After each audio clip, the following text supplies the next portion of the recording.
This is our lake, Carroll Lake. Froze over about 3 days ago or so.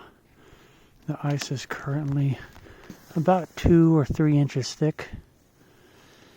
And this video is to show what it sounds like when you take a rock and throw it on the ice. So I'm going to quiet down so you can turn the volume up and listen to what it sounds like.